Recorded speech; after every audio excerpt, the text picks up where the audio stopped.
잘 들리시죠? 네, 네. 네. 저에게 있어서 이 홍천이라는 곳은 참 기쁨과 감사가 있는 반면 한편으로는 고난과 고통이 존재하는 그런 땅인 것 같습니다. 제가 생각할 때. 첫 번째 감사하고 기뻤던 것은 20살 어린 나이 때 처음 이 홍천 중앙교회에 와서 중고등부를 맡아서 사역할 수 있었던 그런 기쁨이 있었고, 또 저희 가정이 힘들고 어려울 때 기꺼이 또 품어주시고, 또 뭐 이따 얘기하겠지만 그런 여러 가지 힘들고 어려움의 시절을 이렇게 잘 버틸 수 있도록 도와주셔서 거기에 대한 큰 감사한 마음이 있습니다. 한편으로 이 고통과 슬픔의 감정이 드는 건 이 홍천 땅에서 두 분 저희 부모님이 돌아가셨기 때문입니다. 이 아버지께서는 그 비발디 상호를 얘기해도 되는지 모르겠네요. 비발디에서 이렇게 일을 하시다 낙상하셔가지고 돌아가시고, 저희 어머니는 그 암에 걸리셔서 담도암에 걸리셔서 돌아가셨습니다. 그래서 제가 생각할 때 이 홍천이라는 곳은 이 두 가지 감정이 이렇게 작용하는 드는 그런 땅인 것 같습니다. 그러나 제 생각에 홍천 중앙교회에 대한 감정이라고 할까요? 마음은 딱 한 가지입니다. 감사함. 물론 이곳에서 사역할 수 있었던 기회를 주신 것에 감사한 마음이 있지만, 그것보다도 저희 집이 어려웠을 때 손 내밀어 주시고, 또 사업이 실패해서 어디 오갈 데가 없을 때에 무상으로 거주할 수 있는 집을 마련해 주시고, 그렇게 힘들었던 모든 순간들, 특별히 이렇게 저희 부모님이 돌아가시고 그 모신 장소가 땅끝 마을 해남입니다. 근데 두 분 다 돌아가셨을 때 우리 목사님하고 이 교회 성도님들하고 다 오셨어요. 그곳까지 오셔서 하간 예배를 드려 주셨습니다. 그래서 그런 감사함과 고마움, 그 마음만 저에게는 있습니다. 저는 이 홍천 중앙교회가 이렇게 49년이 지났고 이렇게까지 자라고 성장한 데는 물론 우리 이민수 목사님의 탁월한 목회와 그 목회 감각이 있겠지만, 그것을 넘어 힘들고 어려움에 처한 이웃들을 살피고 진정 마음으로 품어주셨던 목사님과 또 성도님들의 그 사랑 덕분이라고 생각합니다. 아멘. 이럴 때는 자축할 때 박수를 치죠, 보통. 앞으로도 그 사랑이 영원히 끊이지 않았으면 좋겠습니다. 그리고 그 사랑이 이 교회를 더욱더 교회답고 멋진 교회로 만드는데 귀한 양분이 되어지기를 축복합니다. 제가 20살 때, 그러니까 벌써 25년 전이에요. 그럼 제 나이가 가늠이 되겠죠. 20살 때 처음 여기 왔을 때는 여러분이 기억하실지는 모르겠어요. 이 사진으로만 보셨을 거예요. 아마 또 아주 언덕 위에 조그만 동네였어요. 그리고 이 교회 주변에 오늘 와보니까 너무 발전이 되어 있는데 깜짝 놀랐어요. 근데 그 당시에는 진짜 언덕밖에 없었어요. 흙 위에 교회. 제가 여기 교회 와서 몇 가지 이제 놀란 게 있어요. 첫 번째, 그 교회 외관에 다 금이가 있었어요. 벽에. 너무 낡았던 거죠. 그게 이제 첫 번째 제가 놀랐던 거고, 두 번째는 재래식 화장실. 저는 서울 사람이라 생긴 건 이래도 서울을 벗어나 본 적이 없는데 재래식 화장실 처음 본 거예요, 태어나서. 그러니까 제가 용변을 볼 때 그 소리를 리얼하게 들을 수 있었던 그런 곳이 있었어요. 아무튼 그 화장실에 이제 두 번째 이제 놀란 거예요. 세 번째는 목사님이 중고등부 아이를 맡아달라고 해서 저를 부르셨는데 딱 한 명이었어요. 아니, 저한테 분명 아이들 너무 혼자 감당하기 어렵다고 도와달라고 했는데 그 한 명 감당하기가 어려웠나? 그러면서 저한테 뭐라고 하셨냐면, 너는 얼마나 기회가 좋은지 모르겠다. 실패도 한 명 실패한 거고 한 명만 더 전도하면 몇 배의 전도를 한 거니까 너무 분명히 기회가 좋다 이러시면서 잘해보라고 그렇게 말씀하셨던 기억이 있습니다. 그 놀랐던 그 기억 하나 더 얘기하자면 그때 조그만 데라고 그랬잖아요, 그죠? 그때는 이 본당이 이렇게 쭉 아마 이 4분의 1 정도 크기였던 것 같아요. 여기 지금 본당 크기에 그 옆에 이렇게 조그만 사택이 있었고 그 다음에 아주 2평 남짓의 그 잠옷실이 있었어요. 저 잠옷실은 지금 너무 좋잖아요, 그죠? 근데 그 당시에 그 잠옷실은 정말 힘든 곳이었어요. 근데 저는 또 아까도 얘기했지만 서울 사람이잖아요. 이 홍천의 추위는 태어나서 처음 느껴보는 그 겨울에 그 바람이 몰아칠 때는요 진짜 너무 추웠어요. 그런데 그 당시에 이제 목사님 가정이 사모님이 그 맞벌이 하실 때였거든요, 그때는. 그래서 주말마다 이렇게 오셨어요. 그럼 토요일 날 오시면 저는 목사님하고 같이 잠을 잘 수가 없잖아요. 부부가 같이 주무셔야 되니까 단칸방이었는데 그러니까 저는 어디서 잤을까요? 잠옷이 2평 잠옷이. 그러니까 이렇게 양팔을 벌리면 닿아요. 그런 공간인데 겨울이 되면 외풍이 너무 심한 거예요. 또 벽에 금가 있었다고 그랬잖아요. 그 사이로 바람이 들어오는데 정말 그 목사님이 그때는 또 교회 난방이 안 됐어요. 바닥에. 그러니까 난로 하나 이렇게 켜주시고 거기서 자라고 그러시는 거예요. 와, 이렇게 이불을 이렇게 두툼한 이불을 이렇게 덮고 자도 하면은 이렇게 연기가 막 나는. 그러니까 그 날씨에 한번 아주 놀랐던 그런 기억이 있습니다. 그럼에도 불구하고 저에게는 아주 귀한 은사 목사님이시기에 제가 20살 갓 신학생이 됐을 때 기꺼이 여기 와서 봉사하고 헌신해야겠다라는 마음을 품을 수 있었던 것 같습니다. 제가 20살 나이에 뭘 알겠습니까? 그죠? 전도 외에는 제가 할 게 없었어요. 애들을 가르칠 수 있는 뭐 실력이 있는 것도 아니고 성경을 많이 아는 것도 아니었기에 제가 할 수 있는 노력은 오로지 전도하는 거였어요. 그래서 부임이란 표현이 좀 이상하지만 처음 이 홍천교회에 온 첫날 그 교회에서 반주하던 중학생의 오빠를 전도했습니다. 할렐루야.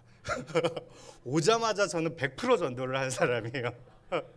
2배의 부흥을 이루었어요. 첫날에. 여러분도 그런 기적과 같은 은혜가 있기를 축복합니다. 그러고 나서 얼마나 전도를 열심히 했는지 모르겠어요. 목사님이 그 당시에는 이제 여기 홍천 여고 여중 이게 좀 나가야 되잖아요. 그러니까 이 현대 아파트나 청솔 아파트 사는 친구들을 셔틀을 해서 학교까지 이렇게 데려다주고 아이들 전화번호하고 주소를 알아오신 거예요. 그러면 제가 이제 토요일 날 딱 교회 오면 저한테 그거 주시면서 가서 전도해 오라고.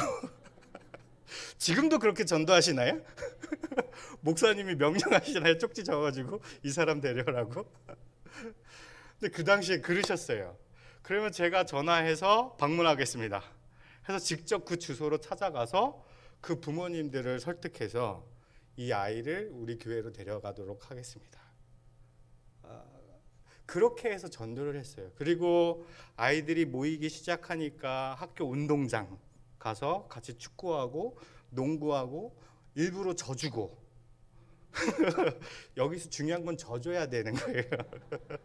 그럼 져줬다는 핑계로 짜장면 사주고 떡볶이 사주고 그러면서 전도 계속 했던 것 같아요. 제가 한 기억으로는 9월 달에 왔는데 제가 4월 달에 그 다음에 4월 달에 군대 가기까지 일명으로 시작한 우리 중고등부가 그래도 33명이 됐습니다.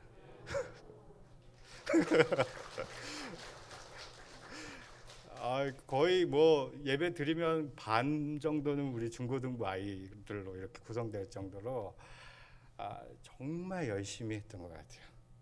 저는 지금 그때 이후로 25년이 지났잖아요. 아직도 그 힘을 믿습니다. 전도하면 된다. 전도하면 된다. 제가 가는 교회마다 저는 그 확신이 있었어요. 내가 맡은 부서, 내가 맡은 교구 무조건 부흥한다. 왜? 나는 이 교회에서 열심히 전도한 기억이 있으니까. 그래서 가는 교회마다 제가 맡았던 부서들은 2배 이상의 부흥을 시켰습니다. 나름 능력이 있는 종으로 인정받은 것 같지만 사실은 이 홍천중앙교회에서 훈련받았기 때문입니다. 그때만큼 영혼들을 사랑한 기억도 사실 없습니다. 아이들이 얼마나 아침에 잠이 많아요, 그죠? 그때는 그 주일에는 아이들 부서 모임을 따로 하지 않았기 때문에 어른들하고 같이 드렸어요, 예배를. 근데 막 10시 막 이럴 때 예배를 드리려면 애들이 잠을 자잖아요, 그죠? 그러니까 잠자고 있는 애들은 집에 가가지고 깨워서 업고 올 정도로 그렇게 열심을 내서 교회에 출석하도록 이렇게 열심을 냈던 기억이 있습니다. 그렇게 혹독하게 훈련을 받은 덕분에 지금껏 두려움 없이 피함 없이 목회를 잘 하고 있습니다. 아멘. 저는 작년 11월 정도에 이 잠실에 개척 교회를 했습니다. 작년 11월이면 여러분은 홍천에 지금 2단계죠. 거리두기 2단계인가요? 3단계인가요? 2단계죠. 그렇죠. 제가 뉴스 보고 왔어요. 2단계라. 근데 서울은 늘상 4단계. 그러니까 11월 달서부터 작년 11월에 개척했는데 그 다음 주서부터 코로나가 아주 막 퍼지면서 지금까지. 그러니까 상황이 완전히 틀려요. 저희는 한 50석에서 70석 드릴 수 있는 공간을 렌트해서 사용하고 있는데 여러분 생각해 보세요. 그러면 그 4단계는 10%잖아요. 그죠? 그럼 50명 좌석에 10%면 몇 명인가요? 5명이잖아요. 그럼 저랑 제 아내랑 2명이에요 벌써. 그러니까 3명 앉혀놓고 예배 드리는 것이 정부 방침이에요. 예배가 불가능하죠. 그죠? 그렇기 때문에 개척한 이후로부터 힘든 상황이 계속 찾아오는 현실에 놓여져 있습니다. 그러나 제가 좌절을 한 번도 해본 적이 없어요. 왜요? 전 한 명서부터 시작한 기억이 있기 때문에. 그리고 전도하면 된다라는 걸 경험했기 때문에. 지금의 시간들이 저에게는 어떤 어려움의 시간이고 물질적으로나 여러 가지 환경적으로 어려움의 시간임에도 불구하고 전 소망을 버리지 않습니다. 이 교회에 있었던 추억이 있기 때문에 하나님께서는 동일하게 은혜를 주실 줄로 믿습니다. 오늘 저희가 읽었던 이 본문의 말씀도 그것을 이야기하고 있습니다.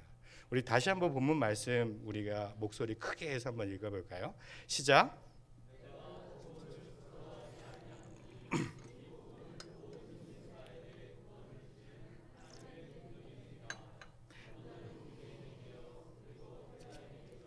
그렇죠. 이 말씀에서 첫 번째 나오는 것은 복음을 부끄러워하지 않는다라고 되어 있습니다. 부끄러워하지 않는다는 것은 피하지 않는다라는 뜻이에요. 그러니까 여러분이 예를 들어서 설명하자면 여러분 신앙의 성장이라고 할 때 여러분 그 성장을 위해서 어떻게 해야 된다라고 생각하시나요? 그렇죠. 질문 어렵죠. 신앙의 성장을 위해서는 신앙 생활을 해야 된다라고 생각합니다. 그러나 이 말씀은 그 부끄러워하는 자리에서 신앙의 성장이 있는다는 거예요. 다른 말로 신앙의 성장은 신앙 생활로 이루어지는 것이 아니라 우리가 머물고 있는 삶의 자리에서 이루어진다는 거예요. 내가 복음에 부끄러워하지 않을 때에 내가 잘한다라는 것이죠. 그러니까 우리의 삶의 자리에서 생기는 고난과 어려움, 갈등, 핍박, 사회적인 그런 눌림, 제재 이런 것으로부터 내가 복음을 부끄러워하지 않는 것으로부터 우리의 신앙의 발전이 생긴다라는 거예요. 부끄러워하지 않는 것. 그것이 어디서부터 어디까지요? 유대인에서 먼저는 유대인이고 그 다음에 헬라인. 그러니까 이건 두 가지가 있겠죠. 장소적인 의미와 시간적 의미가 있다라는 거겠죠. 그죠? 장소적인 건 뭐예요? 작은 규모에서 넓은 규모로 나아가는 것이고, 시간은 지금서부터 영원까지로 이어지는 거예요. 그러니까 여러분에게 있어서 부끄러워하지 말아야 될 최소의 단위가 어디냐라는 거예요. 내가 복음을 예수 그리스도를 믿는 자로 살아갈 때에 내가 가장 부끄러워하지 않을 만한, 않아야 하는 그런 최소 단위가 여러분에게는 무엇이냐라는 거예요. 가정이겠죠. 남편 앞에서 부끄러워하지 않는 자의 모습으로 사는 거예요. 아내 앞에서 내가 복음을 부끄러워하지 않는 자로 사는 거예요. 자녀들 앞에서 내가 복음을 부끄러워하지 않는 부모로서 살아가는 게 첫 번째라는 거예요. 그 장소에서부터 시작해라. 더 나아가서는 직장이 될 수 있겠고, 학생들에게는 학교가 될 수 있겠고, 종교적으로 얘기하면 교회가 될 수 있겠죠. 그곳에서 발생하는 여러 가지 고난과 어려움, 유혹, 그것으로부터 내가 복음을 지키고 흔들리지 아니하는 모습으로 나아갈 때 우리는 잘한다라는 거예요. 그 모든 것에 그리스도 예수의 사랑이 더해져야 합니다. 저는 이 홍천중앙교회 49년 그 모든 순간순간마다 하나님의 은혜가 있었다라고 믿습니다. 그러나 제가 듣기로는 제가 군대 간 이후로 이 교회가 마냥 순탄했냐? 순간순간 어려움의 세월이 있었다라고 들었습니다. 여러분 다 알고 계시나요? 그 모든 순간들의 어려움들. 목사님 한참 힘들어 하실 때 사실은 달려오고 싶었어요. 교회로. 뭐든 그냥 도와드리고 싶은 마음이 있었습니다. 그런데 차마 올 수 없었어요. 무서워서. 얼마나 힘든지 아니까. 제가 왜 군대를 빨리 갔겠습니까? 21살에. 피하고 싶었던 마음이 있었어요. 33명의 아이들이 있는데 전도에서 이만큼 키워놨는데 이 아이들을 영적으로 먹여야 되잖아요. 근데 그렇게까지 할 수 있는 내 실력이 없는 게 발견되는 거예요. 아무리 새벽 때 깨어서 기도하고 울부짖고 하나님 얘네들 좀 어떻게 좀 해주세요라고 해도 제가 이들에게 무언가를 먹일 수 있을 만한 실력이 없는 걸 발견되고 그게 너무 괴롭더라고요. 친애는 졌는데 영으로 키울 자신이 없는 거예요. 그래서 도망가듯이 그렇게 군대를 간 거예요. 그리고 제대하고 나서 이 교회가 힘들고 어렵다라는 얘기를 들었을 때 그 힘든 그것이 기억나서 차마 오지 못했어요. 근데 우리 목사님과 사모님 그 어려웠던 시기를 정면으로 받으시고 그걸 뛰어넘으시더라고요. 여러분도 그렇게 함께 울고 웃었으리라 믿습니다. 교회는 그렇게 잘하는 것입니다. 교회는 함께 울고 함께 웃으며 성장해 나아가는 것입니다. 그렇게 이 교회는 지금까지 하나님의 인도하심을 받으셨습니다. 앞으로도 그러한 인도하심을 동일하게 받으시기를 축복합니다. 저는 목사님이 가끔 저에게 이거를 보내주셔요. 여러분도 꾸준히 보고 계시죠? 저는 이게 너무 자랑스러워요. 홍천 기부천사 운동본부 이 문구를 저를 이 홍천교 중앙교회 꼬실 때 뭐라고 꼬실 때 20살 때 지금도 기억나요. 제가 20살 때 수업 끝나고 학교 친구들이랑 학교에서 농구하고 있었거든요. 근데 제 친구가 막 달려더니 누가 찾아왔다는 거예요. 너 아는 목사님이 찾아오셨다고 빨리 가보라고. 그래서 이제 막 불이 나게 달려갔더니 목사님이 그 저희 기숙사 앞에 앉아 계시더라고요. 생각해 보세요. 지금 제가 이 설교를 준비하면서 그때 생각해 보니까 아니 그 서울에서 김서방 찾기 아닙니까? 학교 와가지고 전종아 어딨니? 라고 물어보면 학생들이 어떻게 알아요? 제가 그 많은 학생 중에 한 명인데. 근데 그거 어떻게 왜 오셨는지 모르겠어요. 아무튼 오셔가지고 저를 찾으신 거예요. 그런데 하나님의 은혜인지 어떻게 저를 아는 학우를 만나서 저를 이렇게 만나게 해주셨는데 그때 아마 제가 기억했던 이름이었던 것 같아요. 오늘 또 이제 목사님의 비전을 이렇게 보여주시는 뭔가 그를 인쇄물을 보여주셨는데 목사님 제가 기억하기로는 목사님이 저 20살 때 보여주셨던 그 내용과 크게 다르지 않은 것 같아요. 그때도 십자가 모양 비슷한 건물 이렇게 보여주시면서 1층엔 뭐다 2층엔 뭐다 하면서 저한테 알려주셨거든요. 지금까지 그 열정을 하나님께서 흔들리지 않도록 중심을 붙잡고 이 교회를 이끌어 가시는구나. 그래서 제가 아까 그걸 보여주셨을 때 깜짝 놀랐어요. 이게 홍천중앙교회 정신이구나. 이 사랑을 끝까지 나누려고 하는 것이 홍천교회의 정신이구나. 하나님, 이 교회가 지역사회를 위해서 또 다음 세대를 위해서 헌신할 수 있는 교회로 우뚝 서게 해주심을 감사합니다. 제가 교회에 와서 기도한 제목이 그거였어요. 하나님, 제가 20년 전에 받았던 사랑 여전히 변함없이 흐르도록 하여 주시니 감사합니다.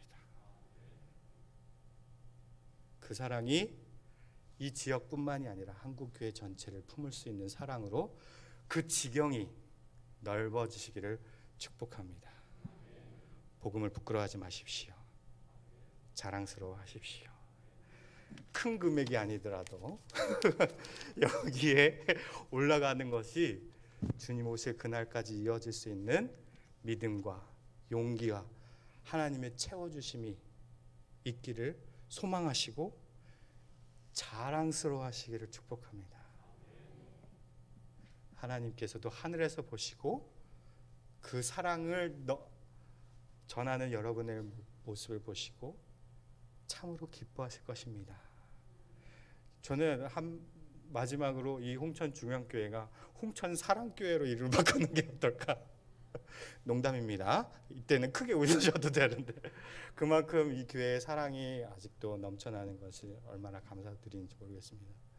그리고 제가 20년 전에 봤던 우리 조정분 권사님 동일한 모습으로 늙지 않고 계신 것에 너무 지금 놀라운데 이게 사랑을 많이 해서 젊게 사시는 겁니까? 아니면 홍천이 물 좋고 공기 좋아서 그런 겁니까? 하나도 늙지 않는 모습으로 건강히 계셔주셔서 감사합니다. 우리 주님 오시는 그날까지 함께 그렇게 사랑을 실천하면서 복음의 일꾼으로서 살아갈 수 있는 멋진 공동체 되기를 주님의 이름으로 축복합니다. 기도하겠습니다. 사랑의 주님, 주님께서 49년 전 이 교회를 이 홍천 땅에 세우시고 하나님 아버지의 마음을 품게 하시며 그 마음대로 그 뜻대로 계획하신 대로 사랑을 실천하는 귀한 공동체로 세워지게 하여 주시니 감사드립니다. 여기 모인 모든 홍천중앙교회 성도님들 복음을 부끄러워하지 않는 자로서 살아가게 하여 주시고 각자의 자리에서 하나님의 사랑을 실천하며 성령의 귀한 열매 맺음으로 살아갈 수 있도록 인도하여 주시옵소서. 또한 지금 나누고 있는 사랑을 끝까지 포기하지 않고 실천할 수 있는 공동체 되게 하여 주시고 그렇게 이 지역을 품으며 또한 이 나라를 품는 멋진 교회로서 앞으로도 쭉 이어질 수 있도록 은혜를 더하여 주시옵소서. 여기 계신 모든 성도님들의 건강을 지켜주시고 나이 먹음에 따라 하나님 아는 지식이 더 넓어지고 깊어지게 하시고 주님 나라 임할 때까지 영적으로 건강하며 육적으로 건강하며 자녀들에게 하늘의 축복과 땅의 기름진 것을 취할 수 있는 넉넉한 복을 누릴 수 있는 모든 성도들 될 수 있도록 인도하여 주시옵소서. 감사드리오며 예수님의 이름으로 기도드립니다. 아멘.